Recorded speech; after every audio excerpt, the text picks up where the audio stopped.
I think we've got the majority of people. Good evening, everybody. There might be a few others coming in as we start, Lena, but I believe we are ready to begin.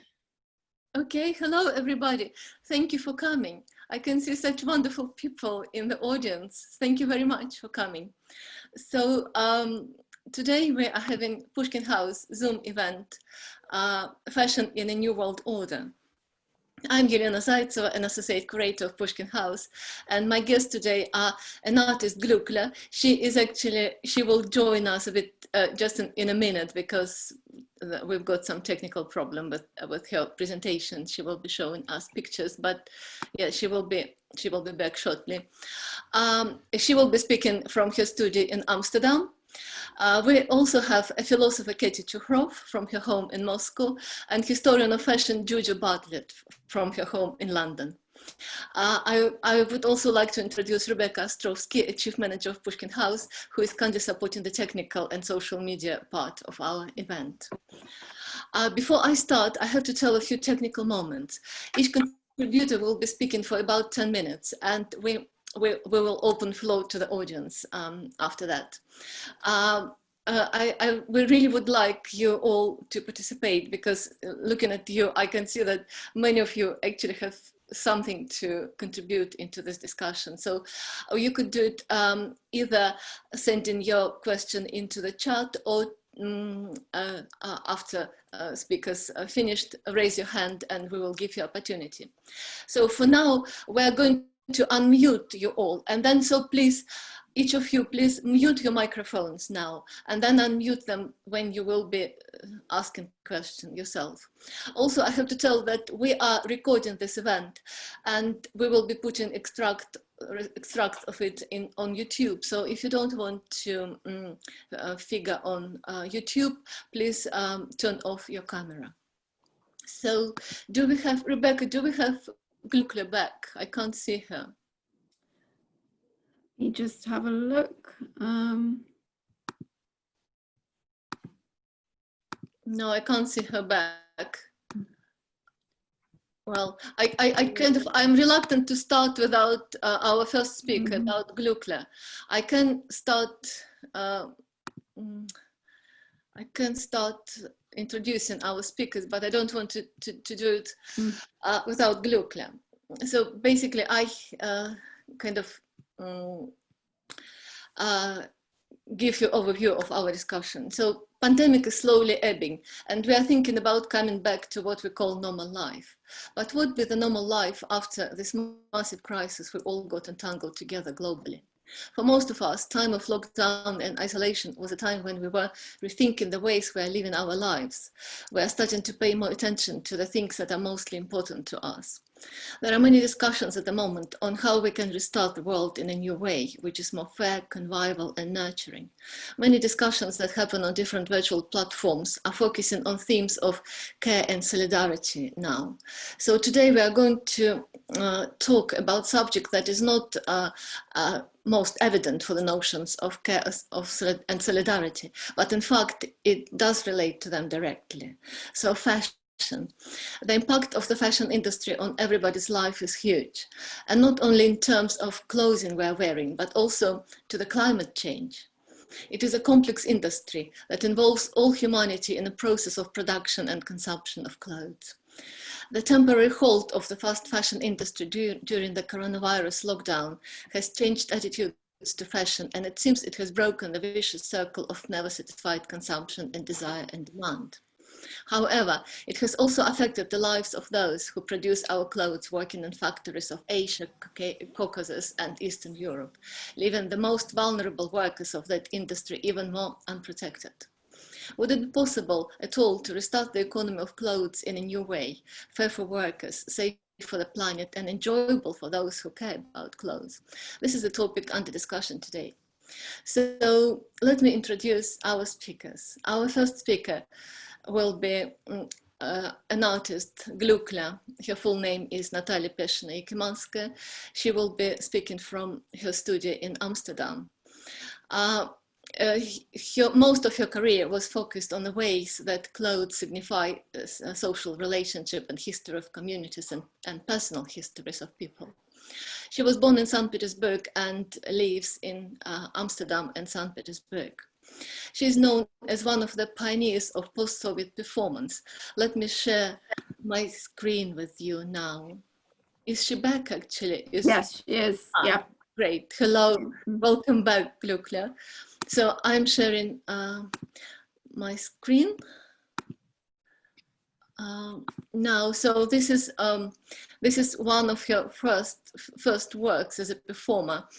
Gluklya is a co-founder of two very important collectives for a history of post-Soviet art. One of them is Что делать, what is to be done group, which is still very actively working in St. Petersburg and internationally. And another one is a Factory of Found Clothes. And this is, here you see one of the first performances by Factory of Found Clothes in commemoration of Gluklya and her partner, an artist Tsapля, jumped from the Winter Canal in St. Petersburg to question the social models that kind of social models of romanticism that demand sacrifice of life from young women for the sake of love. This is another here milestone performance, Triumph of Fragility. Gluklya participated in the main project of 56 Venice Biennale in 2015 in Arsenal, in a project curated by late Okhrin Venza. This is the photograph of this work called Clothes for the Demonstration Against False Vladimir Putin Election. In the last decade, she passionately threw herself into work with migrants and refugees. And here on the photograph, you see her workshop for the migrants in Sicily who crossed Mediterranean Sea from Africa to Europe. That concluded in her contribution into book Cosmic Shift, Contemporary Russian Art Writing with a Diary. In past few years, she worked in Amsterdam with refugees, hiring a studio in the same block, which is former prison, in the same block where refugees were put before they were settling down properly and integrating into society. So she created a series of workshops for them, creating costumes for the carnival called Carnival of Oppressed Feelings that happened on the streets of Amsterdam in October 2017. So this is our first speaker, an artist, Gluklya. Our second speaker is acclaimed Russian philosopher, Keti Chukhrov. She will be speaking from her home in Moscow on this fancy background, which is Georgian. And if Gluklya will be speaking about kind of production part of fashion industry, Keti would be speaking about consumption and end of it, exploring the desire that formed by the industry of fashion and how this desire shaping industry and is shaped by industry. Keti is a philosopher. She is an associate professor of the Department of Cultural Studies at the High School of Economics in Moscow. She is author of numerous texts and books. Her books include To Be to Perform, Theatre in Philosophic Critique of Art, published in 2011, Pound and Pound, published by Logos in 1999, and the volume of dramatic poetic writing, Just Humans, published in 2010. Her present research and publications focus on the impact of the Soviet economy on the ethical models of historical socialism. She also focuses on performance studies and neo-humanism in the conditions of post-human theories. She is an author of plays, Love Machines, Communion, and Global Congress of Post-Prostitution that were performed in different art spaces in Europe and Russia. Her latest book, Practicing the Good, Desire and Boredom in Soviet Socialism, is soon to be published by the University of Minnesota Press. And our third speaker is Dr. Djurdja Bartlett. who will be speaking today about fashion industry of a new world order. Actually, it was her idea of the title of today's evening. She is historian of fashion. She is the reader of she's the reader in Histories and Cultures of Fashion at the London College of Fashion, University of Arts London, where she directs the Transnational Fashion Hub. She is also a member of the Research Centre for Transnational Art, Identity and Nation at UL. Bartlett is author of an acclaimed book, Fashion East, The Spectra That Haunted Socialism, published in 2010. She's editor of the volume of East Europe, Russia and Caucasus at the Beck Encyclopedia of World Dress and Fashion, and co-editor of Fashion Media, Past and Present. Her new comprehensive monograph, European Fashion History, Style, Society and Politics, is due to be printed this year. So now I think I better give the floor to our wonderful presenters. First, please greet Gluklya, Natalia Pershina-Kimanskaya.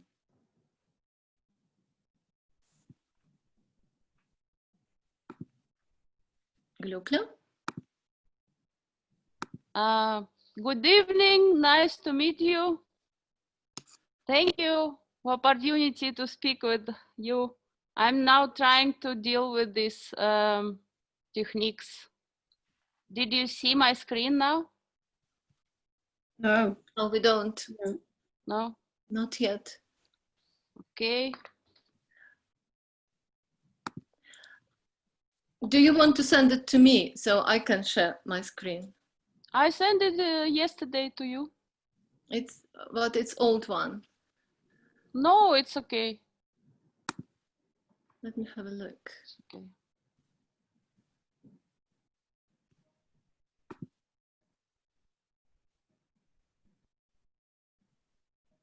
I can't find it either. Can you try to share your screen now?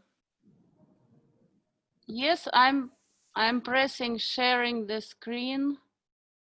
Some of us can see you, Gluklya. Yes, but I'm now trying to show the screen with the pictures and photos, and this is in PowerPoint. Okay, so Gluklya, when you press share your screen, does it come up with a kind of a box with options? Ah, there we are. Do you see it now? Yes, we can now. Okay, great. Yeah. So now I can start then, right? You can. Okay. Sorry for this little technical problem, but I must say that it's very unfamiliar to me, this technique Zoom, and I think it never will replace the true encounter. So, but we have to manage, of course. So thank you for coming, and Lena and Pushkin House to organize this event, and also forgive me that I will partly read it, okay? Because otherwise all the things that I want to explain is not possible to put to such a small frame as 10 minutes. Answering the question, what will we wear after Corona? I would like to answer that we would wear the clothes of justice. That is a sublime horizon, of course, but we believe in it, and I would like to live this spirit of hope.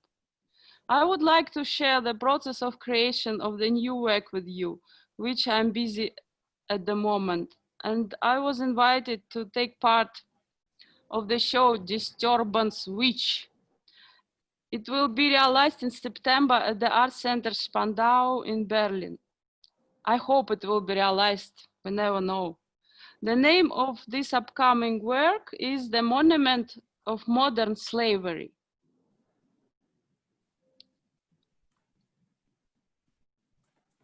The exhibition topic is related to the book of Silvia Federici, Caliban and the Witch. Let me read a short piece about the book written by Silvia herself. Caliban and the Witch is a history of the development of capitalism in the 16th and 17th centuries, analyzed from the viewpoint of its impact on women and the reproduction of the workforce, which in capitalist society becomes women's labor. It shows that war and enslavement were fundamental conditions of capitalist development, as they continue to be, and most important, that capitalist development required and began with the war against women. This war was conducted primarily through the witch hunts that took place in Europe and America, especially in Peru, leading to the torture and executions of hundreds of thousands of women and to the definition of women as inferior beings, savage, cannibalistic, and demonic.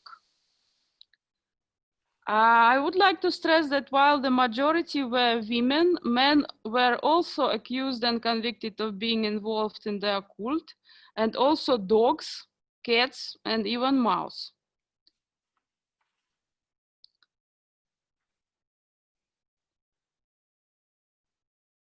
As it is written, for example, in the text of Salem trials, it was a famous Salem trials in 1690 Massachusetts, a total of 24 innocent people died for their alleged participation in dark magic.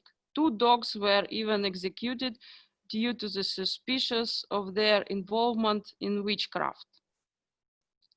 That is the context, one of the layers of the context of the monument of the modern slavery. After reading the book Caliban and Witch, the book made a profound impression on me. I have started to think about what kind of work I should realize for this exhibition.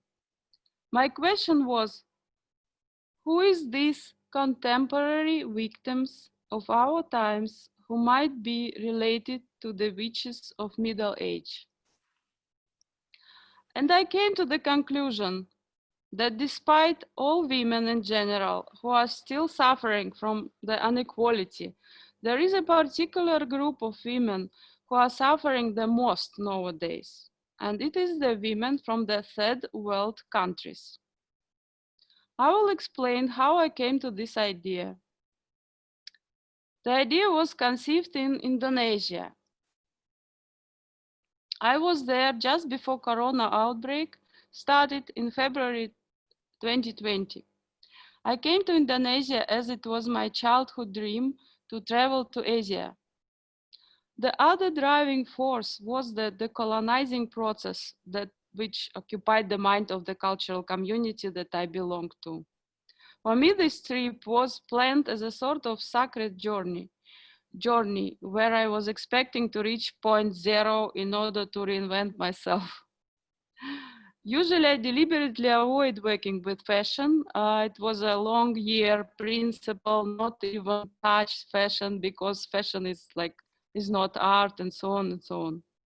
But this time I decided to work with it due to the encounter with person in Jativangi Art Factory, shortly JAF.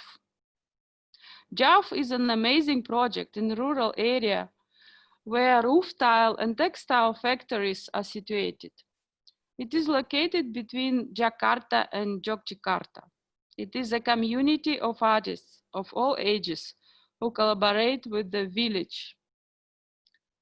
Compare with Что делать, for example, Rosa School, it is the difference because in the context of the Russian situation, it is never can be imaginable that the school, very hermetic, artistic community is collaborating with the neighborhood. And for example, Rosa situated in Petrogradskaya area, and we cannot imagine that this collaboration is going on. Why it is like a separate lecture for 1 hour. So I will not go to details now why. As I came to Indonesia to discover something that I did not know, in order to reinvent myself, I have to do the field research, which is in my case, means talking with people, I was very happy to be able to construct the bamboo shelter with the help of the wonderful workers of community, and I have transformed the bamboo shelter to the sort of psychoanalytical cabinet. The performance reflecting upon the techniques of psychoanalysis, at the same time criticizing it. I took the topic which was already there about the realization of the dream and the difference of its realization methods between old and young generations. I was proposed to build the shelter for good spirits in order to invite people of the community to speak, to construct the space of trust, as I'm calling it. And I refused to work with the topic which might came from myself deliberately because, yeah, because it's simply not possible if working within this context of decolonization. I visited some other places around the area and I didn't discover a textile factory there, but it was impossible to wear it, to enter it. Then after I gave an artist talk also there, one student came up to me and asked to talk in private. He told me that he knows a girl from this factory who is a prostitute. Later, I have discovered more details of the horrible conditions of garment workers in this factory, about their insignificant wage, about the living conditions, about how bosses are treating them. And this motivated me to start to think of an artwork about garment workers. My statement is that garment workers surely might be comparable with scapegoats of our days as much as witches at middle age. During the process of thinking about work and scrolling through the internet, I have discovered the fashion revolution movement. And then I have asked my friend Djurdja whether she knows anyone from this movement. And she kindly connected me with the manager in Berlin. Thank you very much, dear Djurdja. I came to the form of the installation, which is consisted of several pillars, 3.5 meters tall, burnt in reference to the execution stakes for witches in the Middle Ages. I decided to make an appeal to the international community so the people would donate clothes for this project. That is not the usual approach that I take, but I thought that this would be relevant to this subject. I'm going to kindly ask you to send me clothes from chain shops like Zara, H&M, and all the list I can send you later if you like, that you might not wear anymore, or you are bored with it. I will slightly modify them and install them in order to contribute to the process of overcoming injustice. And this process of collecting clothes already starts in Berlin. Please send the clothes that you might have from the chain shops that you might not wear anymore or are bored with. We will be incredibly grateful to you. Thank you. Thank you very much, Gluklya. Now we will listen, we will listen on about another end of fashion industry, about desire of it forms in the society. And now please greet Keti Chukhrov, a philosopher, Keti Chukhrov. Keti, can you unmute yourself, please? Thank you, Elena, and thank you, Pushkin House, for inviting me. I'm glad to see you all, and thank you, Gluklya. The works are incredibly touching, and at some points they were reminding me of Goya's Caprichos. and they're very harsh, really. Well, my point would be a little bit to discuss the dystopian elements that we had to come across as the result of the pandemic, and how they can affect our appearance and looks. And of course, at the moment, we are already kind of returning gradually to the normality, which was still impossible to be imagined at least a month ago.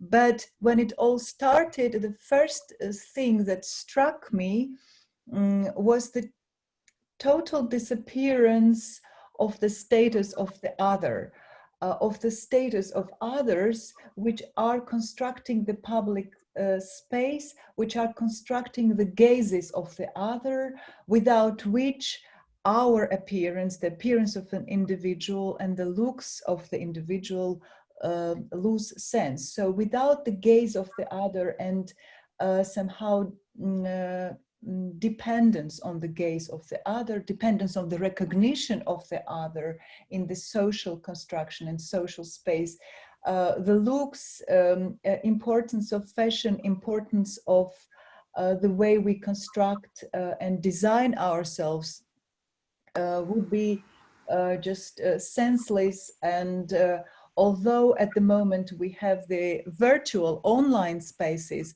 the ontological and ontic and social impact of how this looks is organized has the nature of the avatar and montage construction. And even now you see that you can construct the background, you can more or less construct the position of the person within the picture. This element of the disappearance of the other is really dystopian, and no online conditions could restore it. If we imagine that this dystopian element would sustain, then it would mean it would somehow imply the disappearance of the beauty industry, the disappearance of fashion and clothing industry altogether, because without the presence and communicative bond with the fellow citizens and public areas, this logic of renovation of appearance by means of fashion is losing its meaning. And interestingly, I would refer to what Austrian philosopher and theoretician of psychoanalysis Robert Thaler was saying, observing the good taste of a burgher and good taste of a bourgeois citizen. He was mentioning that using fashion and representation of one's decent looks was not only some kind of egotistic dependence on fashion industry, but at the same time dedicating time to the looks and to dressing was a contribution to the social welfare and the comfort of other citizens. If we imagine that this dystopian construction sustained, if we imagine that well, the improvement would never happen. Let's imagine such a terrible situation that we live in this dystopia. Then probably instead of fashion industry, we would have to invent completely different logic instead of fashion, which would be the garments of precaution, transforming clothing into clinical uniforms and into anti-disaster outfits made first and foremost of protective materials, rubber, silicone, latex, etc. Interestingly, such catastrophic prediction was already there in the latest collection of Balenciaga, designed by Demna Gvasalia, right before the pandemic in winter of 2020. Now I would turn a little bit to the socialist background, because the socialist background and the Soviet background as such was claimed to to have no fashion and no beauty industry whatsoever. And I think I would agree here with Djurdja that there was no such thing as fashion in the socialist context, which was cut and castrated. Because if initially during the avant-garde years, the project was to provide socialist citizens with some kind of kit of garments. In this kit, you could have sportswear, labor wear, leisure wear, and medical care, military wear. But later, in the conditions of the distributive economics, the whole logic changed, and the idea was that all kinds of attraction, all this libidinal element, the element of desire that is constructing the diversity of clothes, when clothes help us to somehow construct some kind of sex appeal image of ourselves, being attractive for ourselves and for those others that are looking at us. So all this attractivity logic was totally collapsed by the idea of basic need in constructing and in production of clothes. And what was the logic of the philosophy of such basic need clothing? That the garment and that the item of clothes is simply representing its idea. So the clothes were ideologized. Coat was just representing the coatness of coat. Table was representing the tableness of table. The hat was representing the hatness of hat, without any specifically attractive element that could arouse imagination or desire, or somehow just be seductive for the other, or seductive for a certain kind of social stratum. In Soviet times, it was a shame to heed the looks, to pay attention to looks, interior surfaces, for which reason their attractivity was not in demand. Consequently, I would agree with Djurdja again that in the absence of fashion, somehow trying to be attractive would be a deviation and a violation. And I would mention two films which are completely converse in the ideology that they claim, in terms of showing how the communist citizen, when it complies with the necessity of fashion, becomes a bourgeois citizen. The first film is a famous Ernst Lubitsch's Ninochka, 1939, when a Soviet communist comes to study the bourgeois world, and falling in love, she simply starts to be a fashionable, wonderful, beautiful lady, and then bids farewell to communism and stays with her bourgeois lover in the United States. And another film is a Soviet film which is called Gadyuka, Viper, made in 1965. The same logic, the hero of the Civil War, a young, beautiful woman which is dressed only in military uniform, and she hates any representation of female beauty. After the war, she finds herself in the communal apartment during the new economic policy, which is considered to be a new bourgeois time in the Soviet state. So she is totally censured by this new economy policy, NEP, beautiful women. And the ending of the film is like in Lars von Trier's film, when the heroine is simply shutting all the people and going to jail. So she simply kills all those women who are censuring her for not being fashionable. But I would like to end returning to the fashion designer Demna Gvasalia, who is nowadays in charge of the Balenciaga fashion house, and who is a former Soviet and post-Soviet citizen, and he brought to fashion exactly this logic of basic need to a certain extent, but then endowed it with surplus value. And I will explain now and connect it with the Soviet and post-Soviet background. So in late Soviet times, when already there was this double bind, this absolute basic need, anti-fashion sociality, but at the same time creeping capitalist appearances that were fostering the desire and overlapping of these two worlds, there were two strategies dealing with these creeping capitalist visualities and optics. The first strategy was the shadow economy. So the shadow economy production was producing the copying of the famous Western brands, or another strategy was shadow speculation with the purchased items in the West. And this strategy was accepted by laymen, by party leaders, by those peoples who were Soviet citizens, but who wanted to be attractive, who wanted to look bourgeois and fashionable.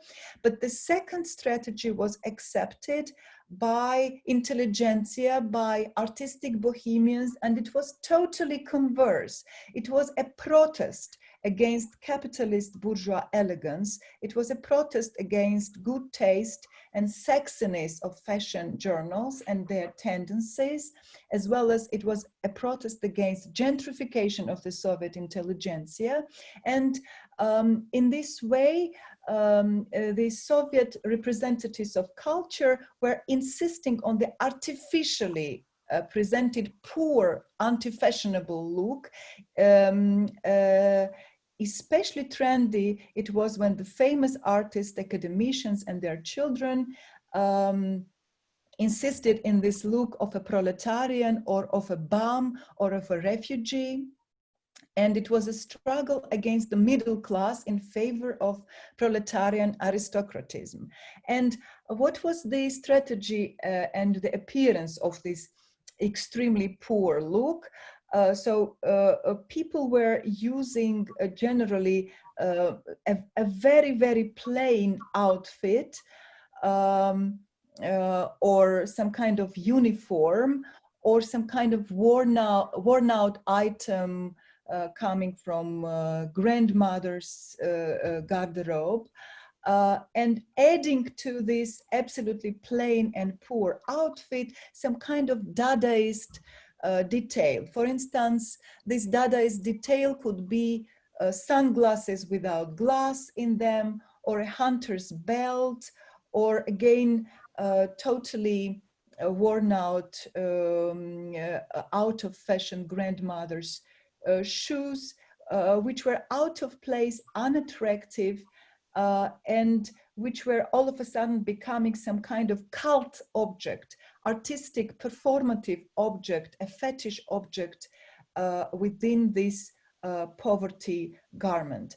The apotheosis of such Dadaist outfit during the Soviet times, which I remember, was the camping bed that my friend was wearing behind his back to emphasize the vagabond and nomadic character of a true artist or a thinker. And in this case, the cult object is seen as anti-fashion Dadaist supplement to the absolutely poor, unattractive, standardized Soviet basic need outfit. And I think Demna Gvasalia, in constructing his collections, was conceptualizing exactly this element, was conceptualizing fashion as non-fashion, and presenting absolutely unattractive ready-mades, uniforms, refugee outfits, the way the refugees are wearing one set of clothes over another set of clothes, oversized clothes donated to homeless, making these humiliating elements of poverty and transforming them into the garments of pride. And the censorship that comes, for instance, of this strategy from the art colleagues is that, well, these are the poverty items and garments, but they are endowed with the surplus value. So these humiliating clothes are costing extreme amount of money, which is true. But such a thing already happened in contemporary art, in the works and in ready-mades by Duchamp, Malevich, Kossuth, Warhol. So Demnek Vasalia did in his fashion philosophy something that was already performed by the contemporary artists when they endowed their ready-made profane object, daily object, with a valorized art piece evaluation, when they acquired not simply symbolic surplus value, but concrete monetized surplus value, when, for instance, a Campbell soup can cost $1 million. So this avant-garde element, when nobody would imagine that the profane, totally shabby refugee outfit could cost and could be attractive and could cost enormous amount of money, suddenly happened in the world of fashion. And this revolutionized fashion on the one hand. On the other hand, it is censured by hardcore fashion designers who are making the good taste and elegant clothes and just spending a lot of money to construct those clothes instead of using ready-mades. But another kind of censorship comes from the critical artists, socially engaged artists, that the poverty element is endowed with the surplus value. I would stop here and we could further discuss. Thank you. Oh, thank you so much, Keti. It's such a great presentation of how the symbolic field of desire for fashion was changing just before the pandemic. So now we're going to give the floor to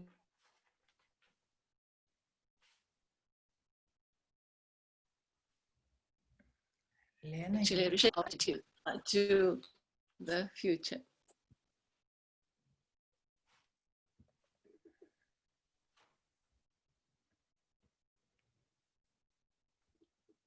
Should I start? Djurdja? Yes, should I start? Yes, yes, please do. Because I didn't hear Elena. Okay, so also I want to thank you, Elena and Pushkin House, for inviting me to this very interesting discussion. I totally enjoyed both presentations. Gluklya's fantastic, and also Keti, very interesting interpretation of Demna Gosalia's work for Balenciaga, and actually for Vetman as well, before Balenciaga. My presentation will be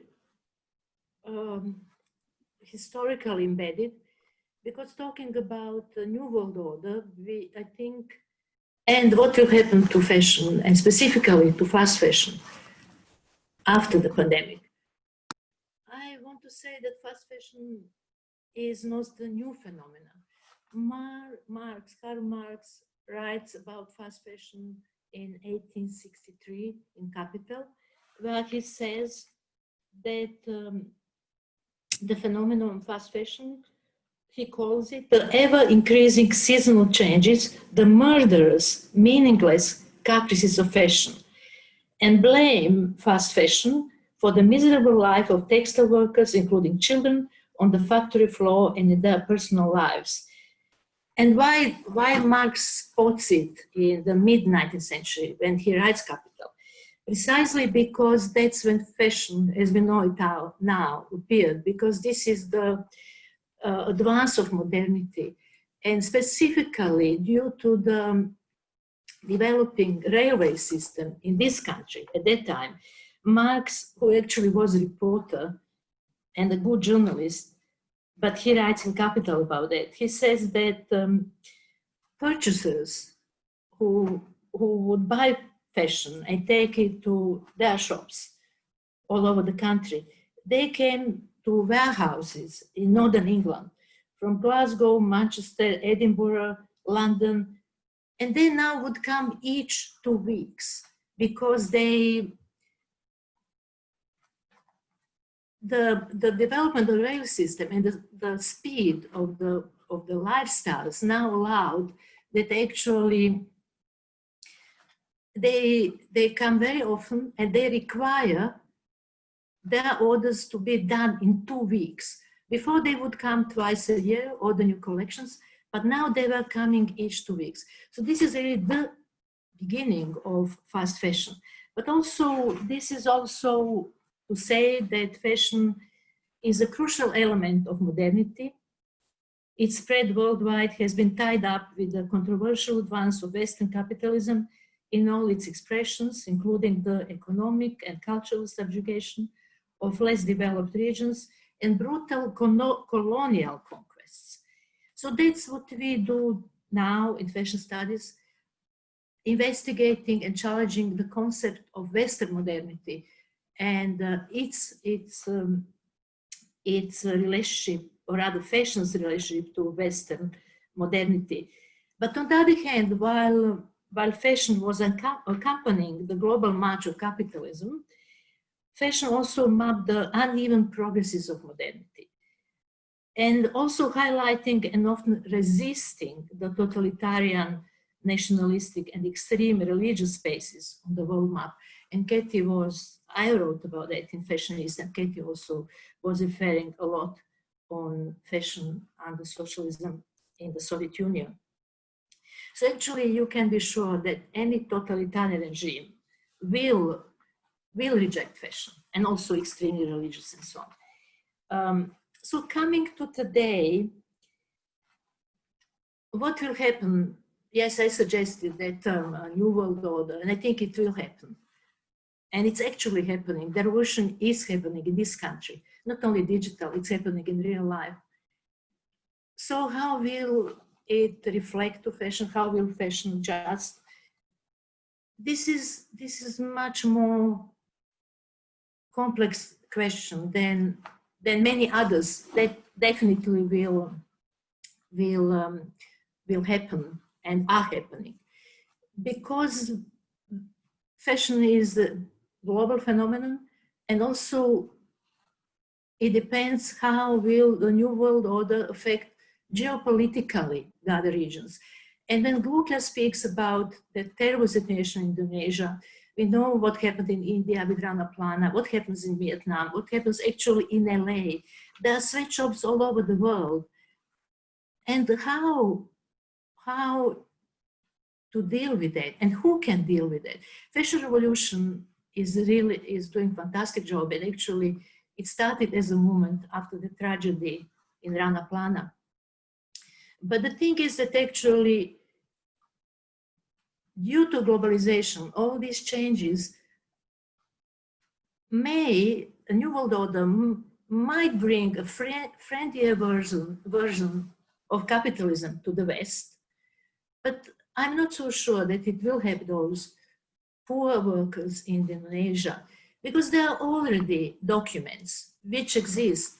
OECD has a document which very precise guidelines regarding production of fashion and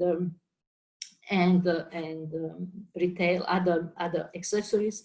The United Nations also has a fashion charter regarding climate change and other aspects that fashion companies should accept. But on the other hand, this is what I want to say. This is a systemic problem, because it can't be resolved in one factory and not even in one country. Because if somebody suddenly decides to pay high wages, they will not be competitive if their competitors still exploit their workforce. So I'm not sure that a real change will really happen. I'm talking now about fashion sector, rather fashion production, will really happen for those most vulnerable, because it's very difficult to impose those changes. But on the other hand, so I think that there will be a new social contract, but I'm not sure how just it will be. But on the other hand, talking about politics, refugees, and we mentioned it, and Keti discussed it, and Keti also discussed Djurdja Bartlett, who actually has incredible refugee CV. He was born in Georgia, but then lived through 7 countries to eventually be based in Paris as a company, but actually he lives in Switzerland. And so he is sort of a successful story of the refugee. But what is important to say, he actually succeeded in Paris. And he was so clever to somehow understand how the system worked. And then he was able to subvert it. I really like how Keti connected it to like avant-garde art, either Warhol or Duchamp. But also, I think there's one other element I want to finish, but very briefly, there is one other element which I think it's important to mention when it comes to him, because when Marx talks about commodity fetishism, he says the problem is that commodity acquired that status, being fetish, because there was no more real connection between its producer and the person who was wearing it. And that work was alienated from, with the advance of capitalist system, was alienated from its maker. But what Marx didn't understand, because his analysis was economic, what somehow he didn't take into account was that, yes, the truth is the maker doesn't have the contact anymore, I mean, real relationship with the product. But somehow the commodity still has that affective element to it, locked in it. And I think this is the reason why Djurdja Bartlett could succeed, because somehow there is a lot of emotion, and there is a lot of emotion in which he does. And I think his last collection for that man was really dedicated to Georgia and to his personal trajectory, becoming a refugee and fleeing his home country. And then he says, I couldn't do this collection earlier. It was too painful. So I could do it only now. It was like 2 years ago, I think. And so there is that trauma. And I think somehow he uses that trauma, and people recognize that there is raw trauma. Also, as aesthetics, social aesthetics is very raw for the West. And somehow there is that appeal to somehow accept and maybe buy or understand something which is controversial, being very expensive, but also reflecting somebody's very personal journey and very personal trauma. Oh, I'll finish here, but happy to answer any questions. Thank you. Oh, sorry. Thank you so much, Djurdja. It was such an interesting presentation. I think actually today what matters that all three our presenters had background of living in countries of historical socialism, and in socialism, socialist countries, Eastern Bloc countries, as Keti said rightly, there were no fashion, but there was textile industry, and there was kind of some ways of enjoyment of clothes.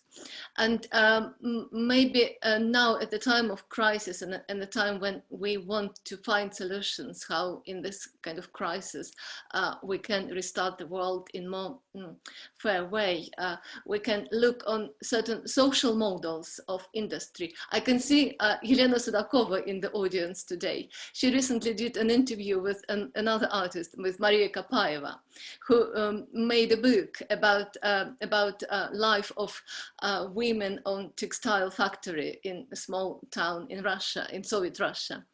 And from this book, you can find out that actually the workers, female workers of textile industry, they had quite high level of feeling the meaningfulness of their work, and high level of social protection, and also utopian feeling that they belong to something big and important, and they reckon their life, now they're all in old age, but they reckon their lives, the life and work at that factory as very kind of happy life. Most of them did, actually. And kind of, I have a question to all three presenters. Do you think that we could seek some solutions in historical socialism in Soviet Russia? Of course, nothing was ideal back then, but could we actually look back at this model and find something that could help us to find certain answers today?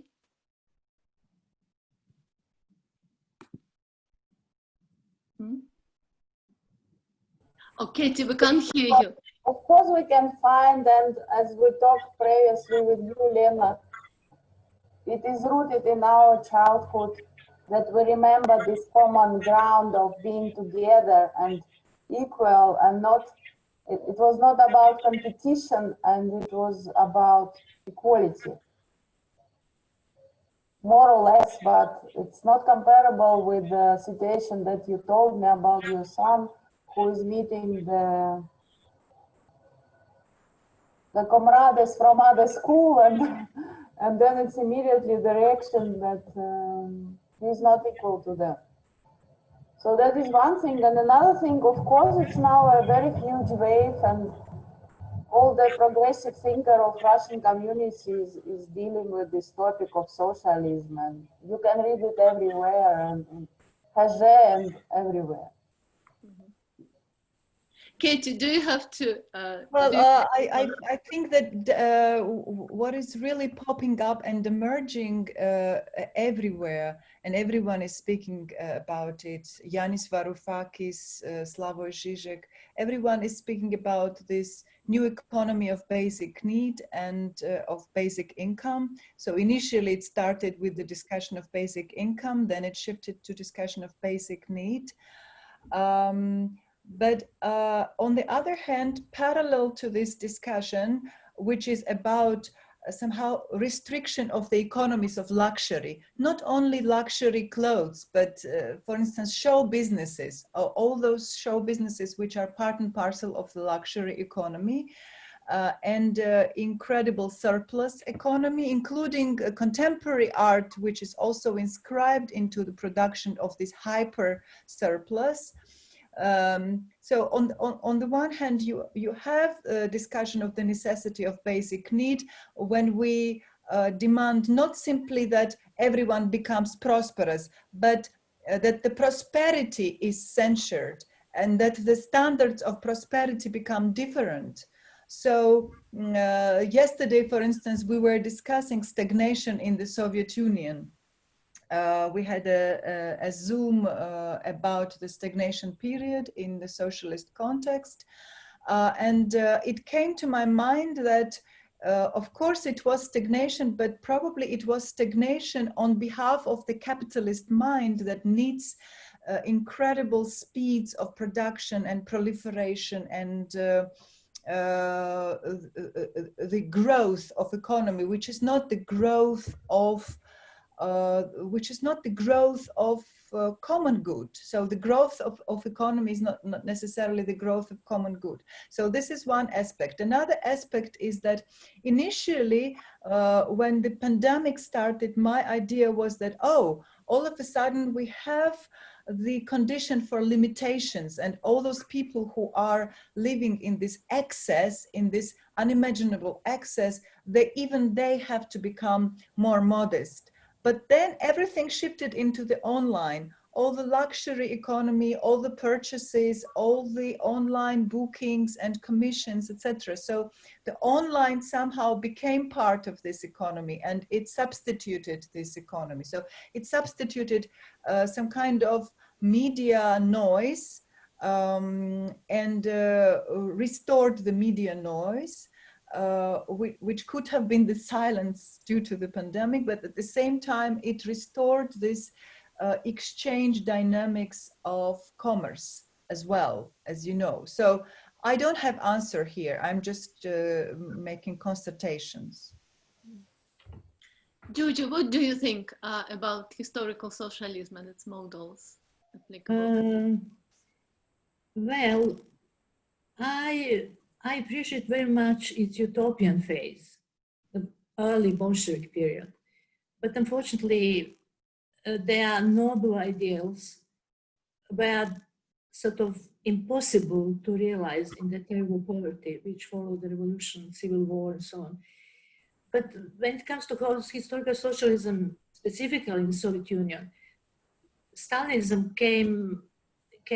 Stalin came into power very soon, and it really had horrible effects for the invention of a new socialist race, which could be equal, functional, and so on, because the fashion became part of the whole Stalinist mythical culture. So this is really what it happened to fashion in socialism, while people had nothing to wear or very, very bad quality of clothes. You had those musicals with incredible Hollywood style, Lyubomorola, Hollywood-like stars and clothes and so on. So socialism, when it comes to fashion, was, I'm talking now about the Soviet Union, because in my book, Fashionista, I covered actually 8 countries. So there were differences, definitely. But when it comes to Soviet Union, fashion, the regime towards fashion was very perverted. There was that official version, which was glamorous, and then there was real life. So I think that Stalinism completely destroyed those ideals about equality and functionality and so on. So I don't think that you can maybe draw on utopia, and I really very much like that idea about basic needs and about basic income. But I wouldn't relate that to historical socialism, especially in the context of fashion. Okay, thank you. Thank you. Maybe we open now the floor to the audience. Please raise your hand and unmute yourself if you want to answer to ask the question.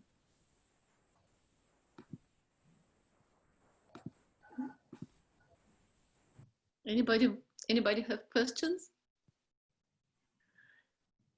Yes. Yeah. Hello, yeah, I'm Verity Marshall. I was quite interested in the remarks about Djurdja Bartlett. And it seems to me that his, quote, subversive approach to fashion and the way that Soviet young people used to dress and punks in this country is all part of the same subversive attitude towards clothing, which is part of a broader attitude of disrespect for authority, of the desire for something new. So seen in that context, I think Bartlett has again subverted subversion and become mainstream. I mean, people enjoy being, quote, subversive, but I'm not so sure that it has to do anymore with genuine subversion, if that makes sense. Anybody want to answer that? I mean, I can quote other examples. Look at Alexander. I definitely agree. I mean, I agree with you. I agree with you. I definitely agree that it is subversion of subversion, but it becomes mainstream. But on the other hand, the goal was to a certain extent to become mainstream, as well as, I mean, why I compared it with art.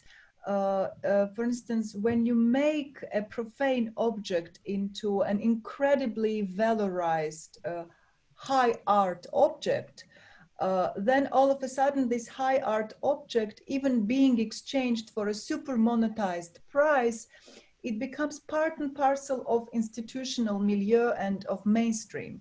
Well, indeed. But this does not annul the revolutionary transformation that it effectuated.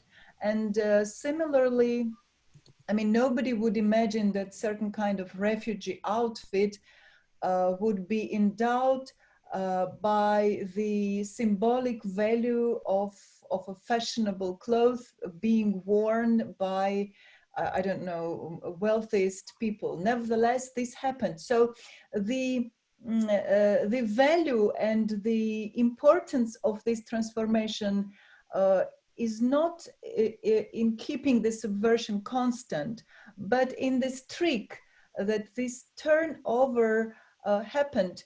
The rich people were cheated.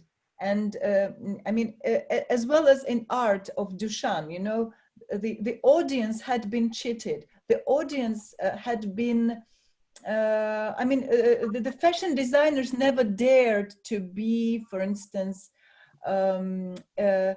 insulting the audience. Only an artist had the right to insult the public audiences, and therefore contemporary art doesn't need audiences. It can stay without audiences. And here in fashion, this would be unimaginable, to insult audiences that have to buy you for an extremely high price. And this guy managed to do this. So he managed to do the avant-garde gesture and then monetize this gesture.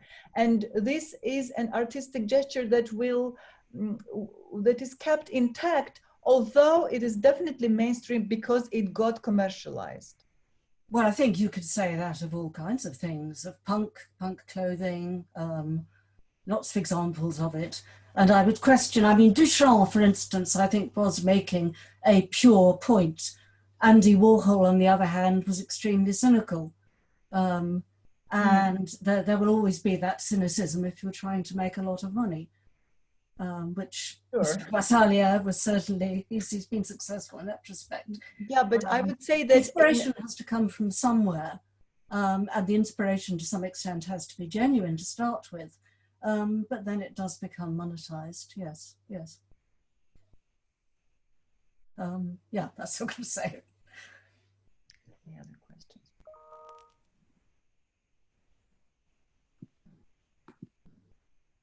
Does anybody else have questions?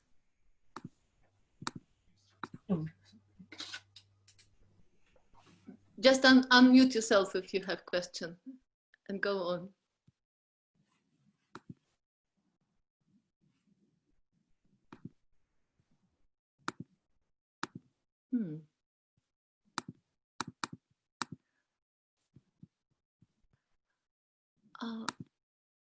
Well, I would like to come back to kind of socialist background of our presenters, and I can see like Michal Murawski in the public. Maybe Michal, you can ask. Well, you have a comment about this, because one of your book is about architecture of socialism, and maybe you can comment on fashion aspect of it.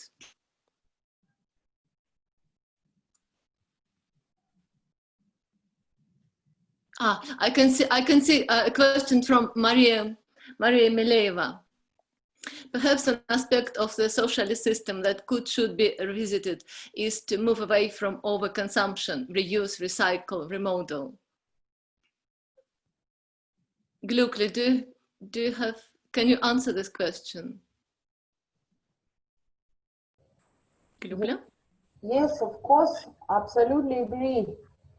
And we talked with Keti also, I think, before with you, that it is when pandemic happened, I was so happy that all shops are closed. It was such a relief, you know? And it was also the thoughts why we always need to go to the shops and to be faced with the dilemma of the very huge choice of very bad clothes for whom it needed. Why the people are suffering in the third world countries, and we are in front of this bunch of horrible clothes for €3 or €1 t-shirts now costing. And t-shirts cannot cost €1. It's impossible. And of course, the revisited overconsumption and recycle, and it's already going on in many communities of contemporary art. The projects of recycle, yeah, totally agree with this model. But you remember we were listening together for the podcast by Fashion Revolution, and Fashion Revolution states actually that boycott of fast fashion industry is not a solution at all, because if we stop buying fast fashion clothes, the factories of factories, set shops would be closed, and the workers lose their jobs, they lose their income. So the Fashion Revolution suggests that we shouldn't stop buying that clothes, but we should question who did make my clothes, and we should demand the brands give us the kind of recount of what's going on that factories, and how the brands are going to improve lives of the workers. No, actually, I understood the message of Fashion Revolution in the sense that they are not saying like, let's not deal with the problem. They are saying, let's reduce the consumption slowly, like not immediately, like in revolution sense, like in one day we are closing all the shops, and of course it will be catastrophe for all these poor workers, but they are saying that it has to be done slowly. They are talking about this reducing the amount of, as I understood. Well, if there are no questions, I would comment. Lena? Yes, please, of course. Yes. Yes, Michal has a question. I just make a comment concerning your initial question, Elena, and then comment of Djurdja about return to the basic need logic. Well, the reason why I would think that this is very difficult to imagine at the moment is not that, well, first of all, the basic need economy is coercive. I mean, you cannot simply organize basic need economy simply by just making this commandment. There should be demand from below for it. And the surplus economy is very much inserted into production of imaginary. So the reason why we have the surplus economy, and the reason why we have these surpluses in value and surpluses in the cost, is the imaginaries which are boosting the ideas of such surplus. Because economy is fitting the imaginary of the surplus, and it is becoming it is acquiring the surplus value. So to all of a sudden make the decision to produce all the things according to the basic need, it would make people simply miserable, because, well, here I wouldn't agree with Djurdja. I think Soviet Union had basic need economy and people were not happy with it. This is the reality, that people constantly were seeking and creeping into some other areas to find the underground areas to imagine those imaginaries of wealth. And that's why I gave you two examples. The general Soviet public dreaming about capitalist production as the sublime, as some kind of sublime and happy paradise in which they would like to live. And the minority of some kind of very strict intelligentsia who thought that only spiritual and only intellectual values matter, and all those material surpluses should be restricted, and therefore the poverty representation was some kind of protest against this inevitable striving of Soviet citizens towards capitalism. So I would think that capitalism is in minds, and it is also in the idea of the production of yourself. So would you like to see yourself as the basic self? Would you like to see yourself as in the basics, without imagining yourself as a beauty object, as the object of sexual attraction? You know, as soon as you instigate this fantasy that you or someone else is within this sexual attraction and libidinal attraction communication, the basic need ends, and this is the difficulty of it. But this is a longer discussion. May I say something? Yes, of course, please do. I want to clarify, when I say that I support the idea of basic need and basic, especially basic income, I was not thinking about socialism. I was thinking, could it be somehow realized today? But on the other hand, also, as Keti just said, it has to come from, not from above. Somehow there should be clear, somehow, desire or aspiration, understanding of the whole society, which actually reminds me that all of us, a rather privileged group of people, and even all white, as far as I see or know you, you know, it's easy to patronize people and say, oh, those vulnerable people, will do something for them because we know what should be done. Because this really reminds me of Jacques Rancière's book called The Philosopher and His Poor, where he, as a renegade Marxist, actually challenges all philosophers from Plato to Marx, Althusser, and so on, saying the philosopher has their own poor, and they tell them, because the poor are not allowed to be philosophers or have any sort of thoughts like that. So the situation is very complicated when we talk in general terms. Thank you, Djurdja. I can see Michal Moravsky has got a question. Hi, thank you for the fascinating discussion. It's just a very sort of banal and kind of quite frivolous question, I suppose, but in a way, continuing on from something that Djurdja said, is that we are, it's evident from this audience perhaps that we are a fairly hermetic group of kind of people interested in aesthetics and post-socialism, etc. And within our group, it may seem that perversion has been perverted and subversion has been subverted, etc. But I wonder whether that's not in this. Sometimes I wonder whether this point of view is not in itself a symptom of a certain of a kind of social position, which isn't necessarily class-based, but which is somehow distinction-based. And if I go into I work at a Slavic studies department where most people are political scientists and etc. And if I go into the department wearing a pink T-shirt or whatever, then people get shocked and I get quite dismissive remarks from my colleagues.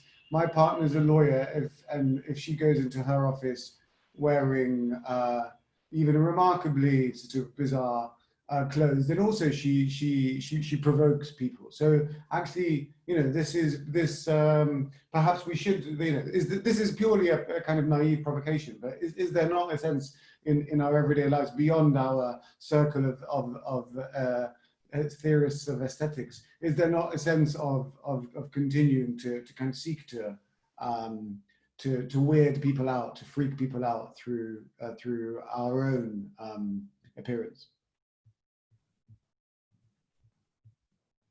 Thank you. It's such an interesting question. Cool. maybe, I don't know, maybe Gluklya would contribute to the answer, because I remember Gluklya in 1990s were producing kind of sets of clothes, recycling old clothes, producing kind of sets of clothes for artistic community, and not everybody could even buy that clothes. That you have to belong to a certain community to be able to produce clothes made by factory found clothes. Maybe Gluklya, you comment on this question somehow. No, first it was a shop of the traveling things, and it was exactly for the people from the very close circle in Pushkin's Keten. But then in 2003, it was a shop of the utopian clothes, and this shop was open to everybody. And that was a big change, that from this hermetic shop, it was another shop who was open to everybody. And then it became a kind of shelter for the girls from the province, because in Russia, as you know, we have this horrible problem with the Polisic city capital, and other Russia is something absolutely other country. So that's very different shops were. And that is a progress that it became more open to all kinds of people. Thank you.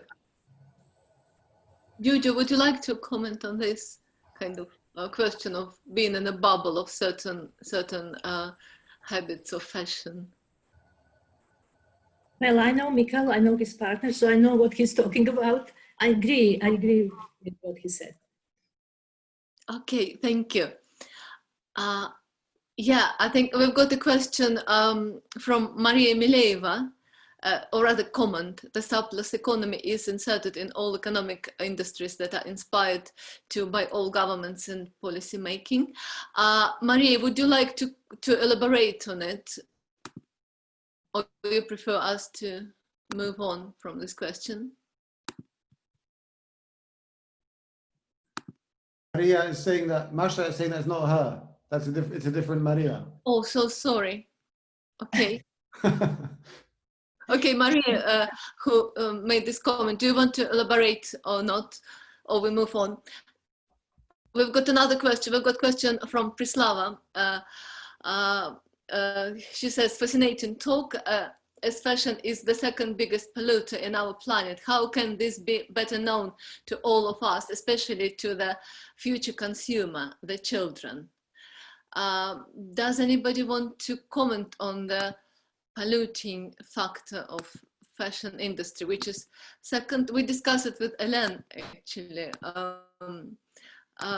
Elena, you told me that the fashion is actually second most polluting industry in the world. Yeah, that's right. Mm. Yes, it is, after the oil industry. Mm. It is fascinating. Actually, I didn't know that. Yeah, I mean, I only just found out because at my university, I brought in a slow fashion designer she runs a company called Indoy and works with craftsmen from Pakistan. She has Pakistan and Iranian heritage, and she sort of brings ideas from her family archive, especially looking at the sort of the female line, and then also works with slow fashion. And so I wanted to introduce a sort of environmental, political aspect to the fashion photography syllabus. And she told us that that the fashion industry is the second biggest polluter. I mean, you sort of see images on the news of rivers being polluted in India and in many places, and people not having clean water, for example, from the pollution from the factories. Yeah. So, and also the landfill sites. So a lot of the fast fashion, the clothes are not, the materials are non-biodegradable. Yes, they also contribute into microplastic in the air. I read that actually the clothes that were thrown out, they contribute into this kind of microplastic we're all breathing in. Yeah. Yeah. Does any of our three presenters have something to tell about this aspect of fashion industry?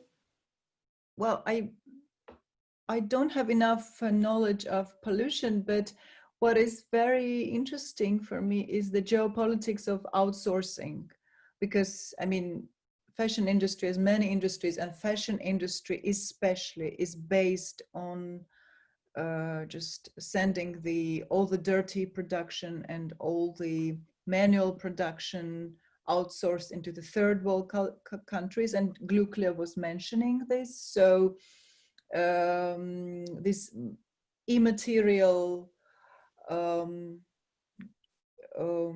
riches that we have here, and the material production which is somehow ousted into the impoverished countries, it's already standardized things, but it's interesting that there are more and more movements in China, for instance, while China is becoming more and more developed and rich and technically advanced, to shift back, so to get rid of all those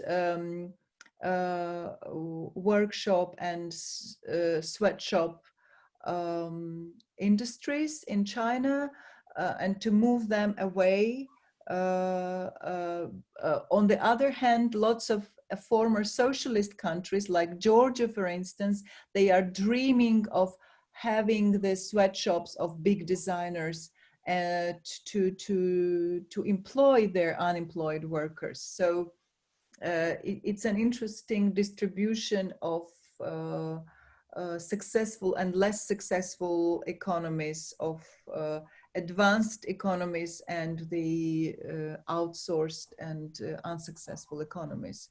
So this is very important in terms of claiming inequality, not on the level of citizens of one country, but on the level of geopolitical distribution of the whole international organization of industry. Oh, thank you very much, Keti. And thank you very much to all our presenters. I think we have to wrap it up. We already were on air for 1.5 hours, and we plan to do only 1 hour. So we probably have time for only one question, if anybody wants to ask the last question. And if not, we just say a big thank you to Gluklya, Natalia Pershinik-Imanskaya, to Keti Chukhrov, and to Djurdja Bartlett for their very interesting presentations and for this evening. Thank you very much. Thank you, Lena. Thank you, Pushkin House. Thank you. Thank you. Goodbye. Thank you, everybody. Keti, Djurdja. Bye-bye. Bye-bye. Thank you. Have a nice evening. Thank you. Bye-bye.